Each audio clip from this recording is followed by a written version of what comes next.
वैसे आजकल मुल्क की सियासत जो है वो खतूत के आगे पीछे काफ़ी घूम रही है। जो प्लान था परवेज़ इलाही साहब का वो बड़ा PMLN के नुक्ता नज़र से बड़ा खौफनाक था। अगर 5 साल पूरे करने दिए जाते इमरान खान को तो क्या होता।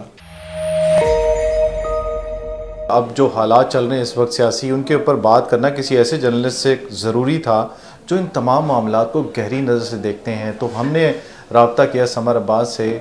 समर अब्बास ने हमें वक्त दिया, इनका बहुत बहुत शुक्रिया। तो समर अब्बास साहब से बात करेंगे कि अब जो हालात चल रहे हैं, लम्हा ब लम्हा सूरत हाल तब्दील होती जा रही है, इसको ये किस नज़र से देखते हैं। और बहुत सारी ऐसी ख़बरें हैं समर अब्बास साहब की जो प्रेडिक्शन इन्होंने की थी कुछ दिन पहले, वो ख़बरें सामने आती हुई नज़र आई। तो इसीलिए हमने सोचा कि आइंदा चंद आने वाले दिनों में क्या नज़र आ रहा है इनको और क्या करने जा रही PTI और बाकी PDM के जो अरकान हैं। सर ये बताइएगा, सबसे पहले तो बहुत बहुत शुक्रिया, आपने टाइम दिया हमें। और कल की जो सूरत हाल थी, यानी जो पंजाब असम्बली में सूरत हाल आपको नज़र आई, उसमें उसको किस नज़र से देख रहे हैं सर आप, और पहले क्या लग रहा था और उसके बाद किस तरह से सूरत हाल तब्दील होती हुई नज़र आई? बात यह है कि कल जो कुछ हुआ पंजाब असम्बली के अंदर बिल्कुल भी एक्सपेक्टेड नहीं था। ये दावा तो PMLN पहले कर रही थी कि हम सरप्राइज़ देंगे और ज़ाहिर सरप्राइज़ को कोई भी प्रोडिक्ट या एक्सपेक्ट नहीं कर रहा होता। लेकिन इसमें जो सबसे इंटरेस्टिंग, यानी नून लीग के लोगों ने भी ये माइंड बनाया हुआ था कि बहुत थिन चांस है हमारे बचने का। और जिस तरह वज़रा ने अपने जो सरकारी रिहाइशगाहें थी वो खाली कर दी थी, फेयरवेल मीटिंग्स हो चुकी थी, ने IG का तकर्रर कर दिया, इन्होंने जाते जाते सेंटर से इन्होंने कर दिया कि नए IG वहाँ पे लगा दिया। मकसद यही था कि अब परवेज़ इलाही साहब CM आ रहे हैं, उन्हें एक्सेप्ट कर लिया था इन्होंने। अब एक उनके पास रह गया था ट्रम्प कार्ड, जो कि जरदारी साहब ने खेलना था। जरदारी साहब आपको पता है कि वो आर्ट ऑफ पॉसिबिलिटीज़ कहते हैं ना पॉलिटिक्स, और उसमें इनके नामुमकिनात को मुमकिनात में बदलने वाले जरदारी साहब के पास एक आर्ट तो है जोड़ तोड़ का। तो वो काम दिखा गया बिलाखिर उन्होंने। चौधरी शुजात हुसैन साहब जो कि पूरा हफ्ता ये कहते रहे कि जी मेरे कैंडिडेट तो परवेज़ इलाही साहब थे, हैं और रहेंगे, लेकिन इन दी एंड बिल्कुल आखिरी 11th आवर पे जाके जब सेशन शुरू होने लगा था तो जरदारी साहब की तरफ से, शुजात साहब की तरफ से जो है ना एक वो ख़त आ गया। वैसे आजकल मुल्क की सियासत जो है वो खतूत के आगे पीछे काफ़ी घूम रही है। पहले साजिश वाला मामला हुआ, वहाँ भी एक ख़त से सारा काम शुरू हुआ, और फिर ये भी एक ख़त में ही आके पूरा सियासी मंजरनामा ही मुकम्मल तौर पर तब्दील कर दिया। तो ये खतूत के इर्द गिर्द हमारी सियासत घूम रही है। बहरहाल 2-3 चीज़ें बहुत इंपॉर्टेंट हैं जो आने वाले दिनों में होने जा रही हैं। ज़ाहिर ये जो हुआ, PMLN को नज़र आ रहा था कि हमारे हाथ से चला गया पंजाब।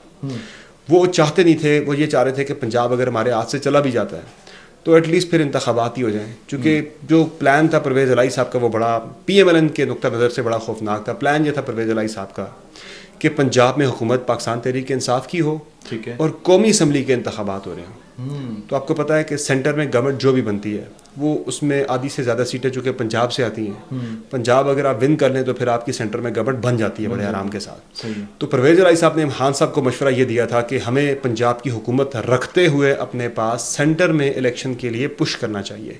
तो ऐसा अगर होता तो फिर तो बड़े आराम से तहरीक इंसाफ पंजाब के अंदर से ठीक ठाक कौमी असम्बली के हल्के जीत जाती। KP उनके पास ऑलरेडी, कराची की सीटों पे भी तहरीक इंसाफ काफ़ी तगड़ी है, तो वो एक कंफर्टेबल पोजीशन में आ सकती थी पाकिस्तान तहरीक इंसाफ अगली हुकूमत बनाने के लिए।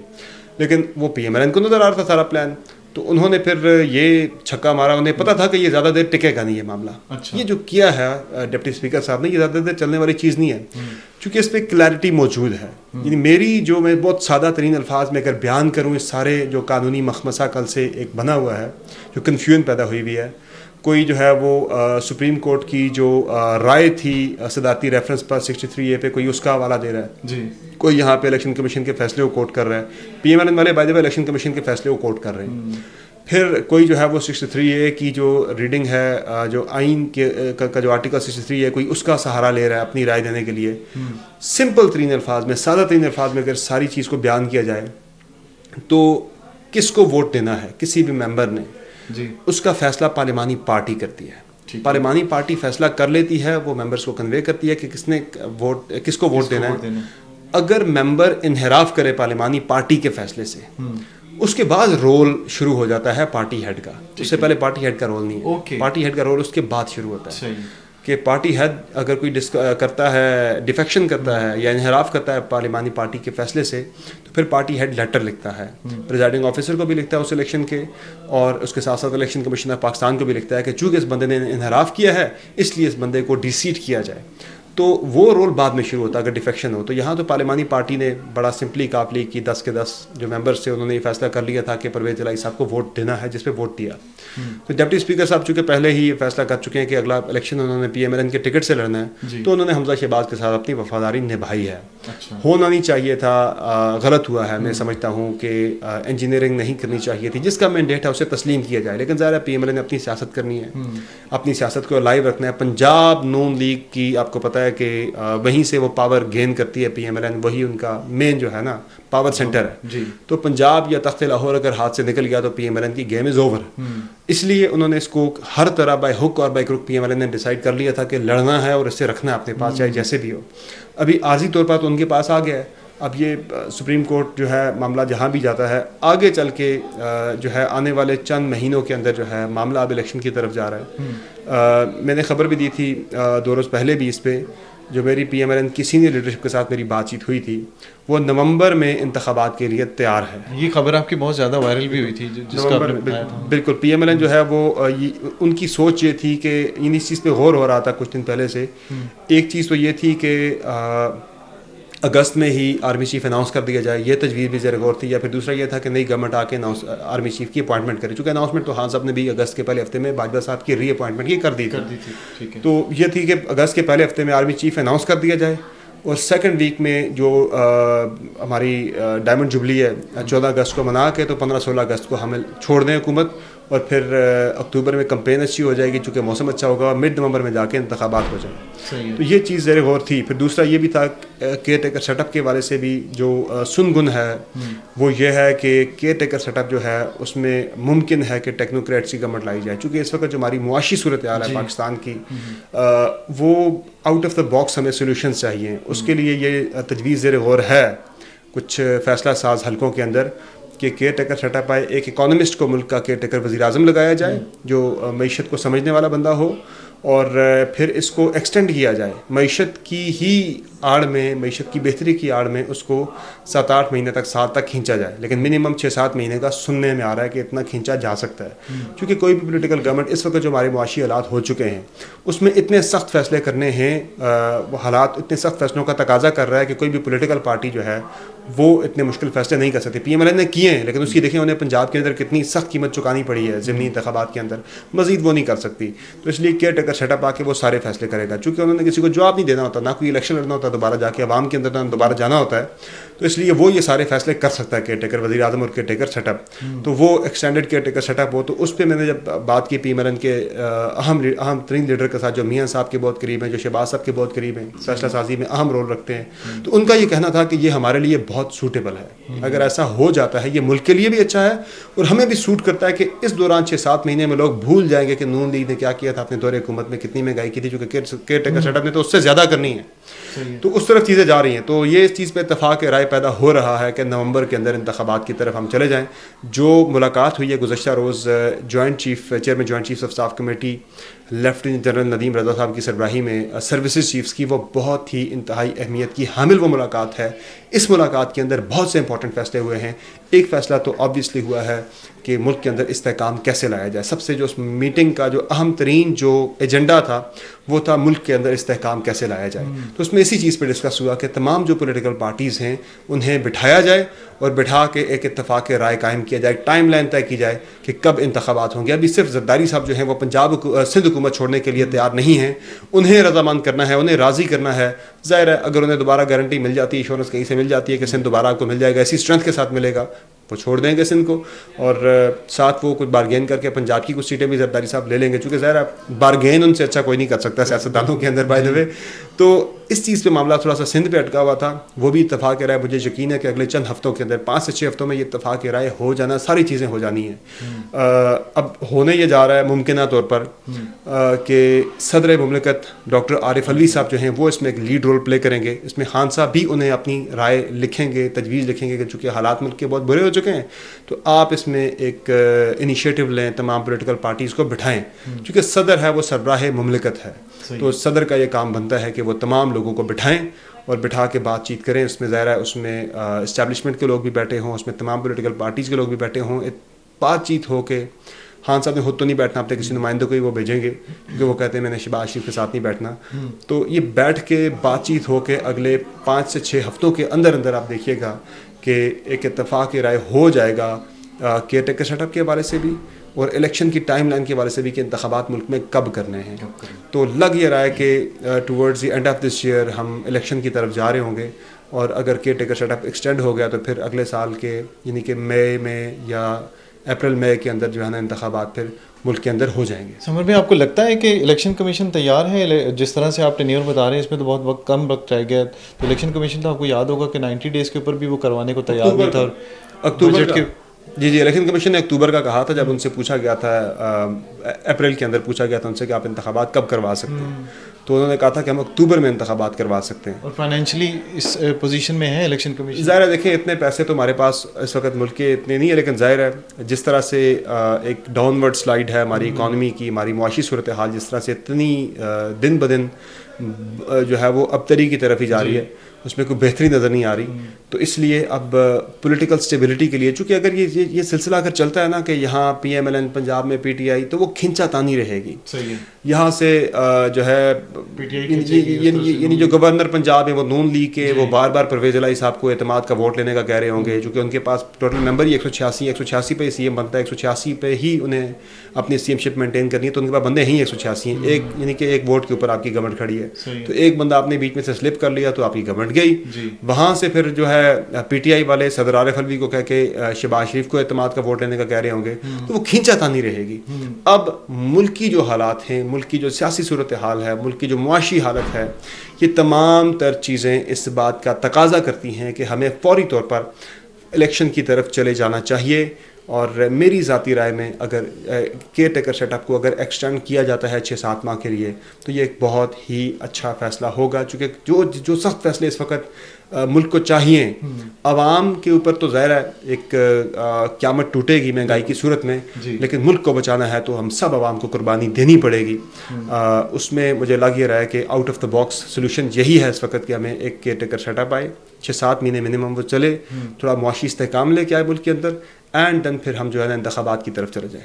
समर भाई, ये बताइएगा कि अब तहरीक अदम एतमाद से लेके अब तक जो आपने सूरत हाल देखी, आप 8-8 घंटे की ट्रांसमिशन कर रहे होते हैं, उसके अंदर जो सूरत हाल चल रही होती है और लम्हा व लम्हा सूरत हाल तब्दील होती हुई नज़र आ रही है, यहाँ तक कि मुआशी हालत भी आपने कहा कि मुल्क की ऐसी नहीं रही जो पॉलिटिकल सिनेरियो चल रहा है, इसमें आपको क्या नज़र आ रहा है कि क्या स्क्रिप्टेड हो रहा है सब कुछ, या फिर एक हंगामी सी सूरत हाल हो गई है जो सियासी बहरान पैदा हो गया मुल्क के अंदर?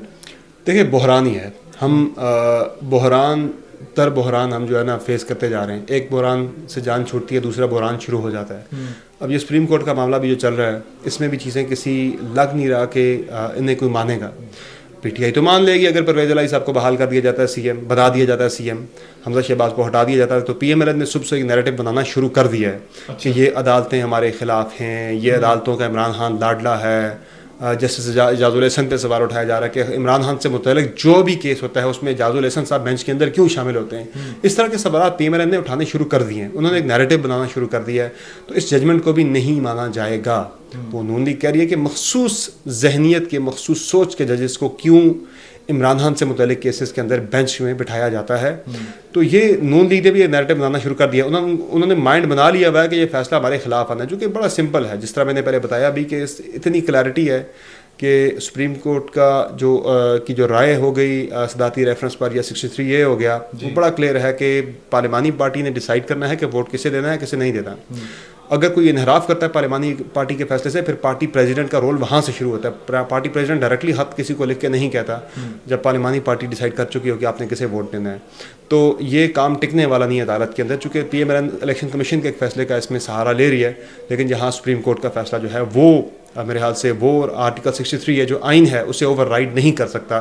तो मेरे ख्याल से यहाँ पे पाकिस्तान तहरीक इंसाफ परवेज़ इलाही साहब का मौक़िफ़ जो है वो प्रिवेल कर जाएगा, और इसके बाद फिर नून लीग को छोड़ना पड़ेगा। लेकिन इसमें अब कोशिश वो यही कर रहे हैं कि किसी भी तरह से इस बेंच को, इस सारे सिस्टम को इतना मुतनाज़ा बना दिया जाए कि मामला ड्रैग हो, 6-7 हफ्ते का टाइम मिल जाए, और हम जो चाह रहे हैं 6-7 हफ्ते के अंदर अंदर मामला सारे ठीक करके इलेक्शन की तरफ जाया जाए, नहीं जाते तो फिर इमरान खान एक और लॉन्ग मार्च की तैयारी कर रहा है। इस दफ़ा रोकना बड़ा मुश्किल होगा, मुश्किल क्या नामुमकिन होगा, क्योंकि पंजाब में आपकी गवर्नमेंट नहीं होगी, केपी में आपकी गवर्नमेंट पहले नहीं है, तो सिर्फ इस्लामाबाद से बैठ के आप किसी लॉन्ग मार्च को किसी यलगार को बड़ी को आप रोक नहीं सकेंगे। तो ये एक और बहुत बड़ी केओटिक सिचुएशन बनेगी, हम केओस की तरफ चले जाएंगे। खुदा न खास्ता श्रीलंका वाले हालात सोच के भी खौफ आता है। लोग तो कहते हैं कि डिफ़ॉल्ट कहने को बड़ा आसान लफ्ज़ है, लेकिन जब आपको 1 लीटर पेट्रोल के लिए 10-10 घंटे लाइनों में लगना पड़ेगा और वो भी आपको हज़ारों रुपये, 1000-2000 रुपये लीटर मिलेगा, तो ये सोच के भी खौफ आता है। तो बस सबको दुआ करनी चाहिए, सबको इसमें जो भी पॉलिसी मेकर्स हैं, जो भी सियासतदान हैं, सबको देखना चाहिए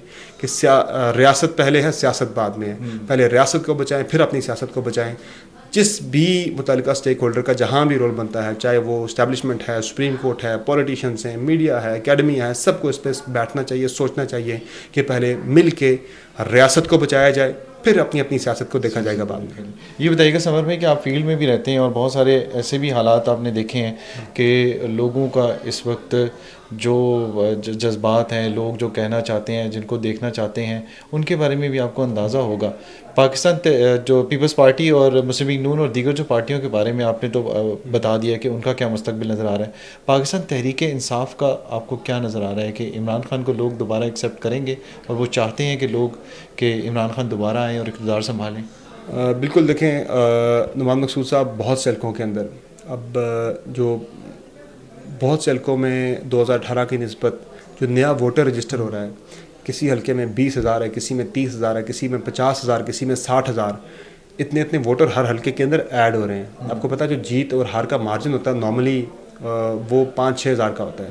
तो ये जो वोटर नया ऐड हो रहा है, ये सारा इसमें मेजॉरिटी, सारा तो मैं नहीं कहूँगा, लेकिन 70-80% ये वोटर जो है पाकिस्तान तहरीक इंसाफ का, इमरान खान का वोटर है जो नया ऐड हो रहा है। तो इस रियलिटी को मेरे ख्याल से देखना चाहिए, एक्सेप्ट करना चाहिए कि आने वाले दिनों में मेरे ख्याल से इमरान खान की जो पॉपुलैरिटी है, जो इमरान खान की एक्सेप्टेंस है आवाम के अंदर, वोटर्स के अंदर, पर्टिकुलरली नौजवानों के अंदर जो 60% से ज़्यादा है हमारे मुल्क की आबादी का, उसे रोकना कोई इतना आसान नहीं होगा। पॉलिटिकल पार्टीज़ जो दीगर हैं उन्हें मेरे ख्याल से देखना होगा इस चीज़ को कि किस तरह से, अगर उन्होंने रोकना है इमरान खान को तो फिर कैसे रोकना है। आर्टिफिशियली आप नहीं रोक सकते, आप इंजीनियरिंग करके नहीं रोक सकते। अगर रोकेंगे तो फिर यहाँ पे क्योस होगा। मैं ये चाहता हूँ कि इलेक्शन हो, इलेक्शन बिल्कुल फेयर एंड फ्री इलेक्शन हो, उसके बाद जो भी नताइज हों, जीतने वाला जो है वो इसमें जो हारने वाला है वो जीतने वाले को मुबारकबाद दे, इलेक्शन के नताइज को तस्लीम करे और 5 साल के लिए उसके मैंडेट को तस्लीम करके उसे चलने दिया जाए। सबसे बड़ा मसला यहाँ पे ये हमारे पाकिस्तान का कि यहाँ पे किसी भी मुंतखब वज़ीर आज़म को उसके 5 साल पूरे नहीं करने दिए जाते। ये सियासतदान एक दूसरे का रास्ता काट रहे होते हैं। कल नवाज शरीफ साहब जो बात कर रहे थे कि टेन्योर पूरा नहीं करने दिया गया, मुझे किसी वज़ीर आज़म को टेन्योर पूरा नहीं करने दिया गया, उन्होंने ही किरदार अदा करके इमरान खान को टेन्योर पूरा नहीं करने दिया। तो एक अगर काम हमारे मुल्क में हो जाए ना, हमारा अच्छी बात यह है, सिल्वर लाइनिंग ये है कि तीसरा चौथा मुसलसल ये डेमोक्रेटिक ट्रांजिशन है कि कोई इंटरवेंशन अल्हम्दुलिल्लाह नहीं हुई है। पॉलिटिकल गवर्नमेंट आ रही है, वो छोड़ के टाइम अगली इलेक्शन टाइम पे हो के अगली पार्टी को मौका मिल रहा है। सिर्फ यह है कि वज़ीर आज़म को अगर मुद्दत पूरी करने दी जाए ना 5 साल, तो फिर वो पॉलिटिकल पार्टी पूरी तरह अकाउंटेबल होती है आवाम के सामने। नवाज शरीफ को आपने 3.5 साल में हटा दिया, वो विक्टिम कार्ड खेल के वो शहादत सियासी शहीद बन गए। फिर नून लीग ने एक बयानिया उस पर पूरा अपना बनाया, इलेक्शन उसी पे लड़े। वो कारकर्दगी आपकी क्या थी 5 साल के अंदर, वो सारी पीछे चली गई बातें। अब इमरान खान ने भी 3.5 साल जो हुकूमत की है, उनकी जो भी कारकर्दगी थी उसका कोई जिक्र कहीं पे नहीं है। वो बुरी थी, अच्छी थी, जो भी है, वटेवर, उसका कोई जिक्र नहीं है। अब बात क्या हो रही है, सारा इमरान खान चूँकि सियासी शहीद बन गए हैं, वो अपना नैरेटिव जो है उसकी बेसिस पे जाके आवाम के अंदर कैंपेन कर रहे हैं अपनी जाके एंटी अमेरिकन सेंटिमेंट के ऊपर। तो यानी कि अगर 5 साल पूरे करने दिए जाते इमरान खान को, तो क्या होता कि इमरान खान अपने पूरे 5 साल का आवाम के सामने जवाबदेह होता। लोग उससे सवाल करते भाई आपने 5 साल में क्या किया है। अब लोग जब सवाल करते हैं इमरान खान से भाई आपने क्या किया है, वो कहता है भाई मुझे तो हटा दिया 3.5 साल में, मैं क्या करता, मैं तो करने वाला था, चीज़ें ठीक कर रहा था, जो ही मैं वो एग्जीक्यूशन की तरफ मेरे प्रोजेक्ट आने लगे तो मुझे हटा दिया गया। तो जवाबदेही के लिए ज़रूरी है, अगर आप डेमोक्रेसी को ट्रू लेटर एंड स्पिरिट में अगर आप चाहते हैं पाकिस्तान के अंदर वो काम करे, तो फिर मुंतखब हुकूमत को, मुंतखब वज़ीर आज़म को 5 साल पूरे करने दिए जाएँ। उन्हें आर्टिफिशियल तरीके से, मसनूई तरीके से उन्हें अगर ना हटाने का सिलसिला अगर ये बंद हो जाए, उन्हें हटाने का सिलसिला बंद हो जाए, तो मेरे ख्याल से ये असल जो जमहूरियत है वो तब पाकिस्तान के अंदर बहाल होगी जाके। मीडिया का एक बड़ा नाम समर अब्बास, जिनके साथ अब हमारी गपशप हुई और बहुत बड़ी बड़ी ऐसी खबरें इन्होंने दे दी हैं जो अभी तक किसी ने नहीं देखी, और आप देख भी रहे होंगे कि किस तरह से सूरत हाल तब्दील हो रही है। और बहुत सारी खबरें ऐसी हैं समर अब्बास की जो आप देखेंगे अभी चंद ही लम्हों बाद या चंद घंटों के बाद, जो साबित हो रही होंगे कि समर अब्बास ने जो कहा वो सामने आता हुआ दिखाई दे रहा है। वीडियो आपको कैसी लगी इसके बारे में हमें ज़रूर बताइएगा। चैनल को आपने करना है सब्सक्राइब, फेसबुक पे हमें करना है फॉलो।